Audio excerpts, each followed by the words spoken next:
ADP aménage et exploite des plateformes aéroportuaires, parmi lesquelles Paris-Charles de Gaulle, Paris-Orly et Paris-Le Bourget. En 2018, le groupe ADP via Paris Aéroport a accueilli plus de 105 millions de passagers et traité 2,3 millions de tonnes de fret et de courrier. Bénéficiant d'une situation géographique exceptionnelle et d'une forte zone de chalandise, le groupe ADP poursuit sa stratégie de développement pour améliorer ses capacités d'accueil, sa qualité de service et entend développer les commerces et l'immobilier. Paris-Orly, c'est le deuxième aéroport français situé à environ 12 km au sud de Paris, une plateforme de 1540 hectares, 229 000 mouvements annuels, une capacité d'accueil de 33 millions de passagers en 2018 et 3 pistes non indépendantes.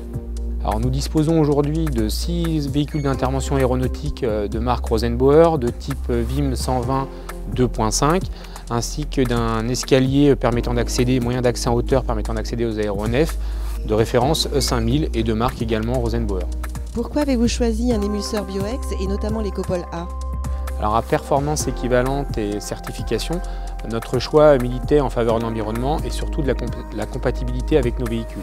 Le groupe ADP s'est engagé dans une démarche de neutralité carbone d'ici 2030 et donc chaque détail qui nous permette de nous améliorer est pris en compte en vue de répondre à ces futures contraintes.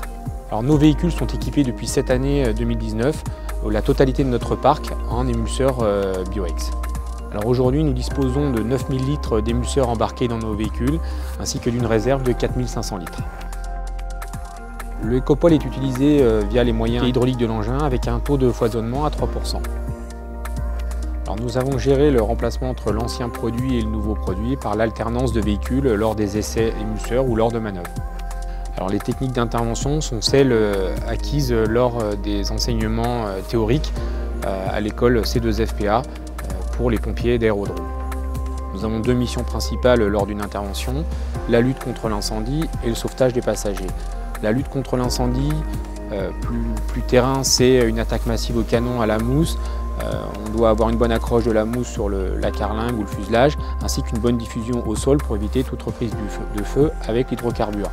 Pour la partie sauvetage, c'est l'accéder rapidement à l'aéronef au moyen de notre véhicule d'accès en hauteur et permettre également un couloir d'évacuation aux passagers pour rejoindre, s'ils le peuvent, un endroit libre et dégagé.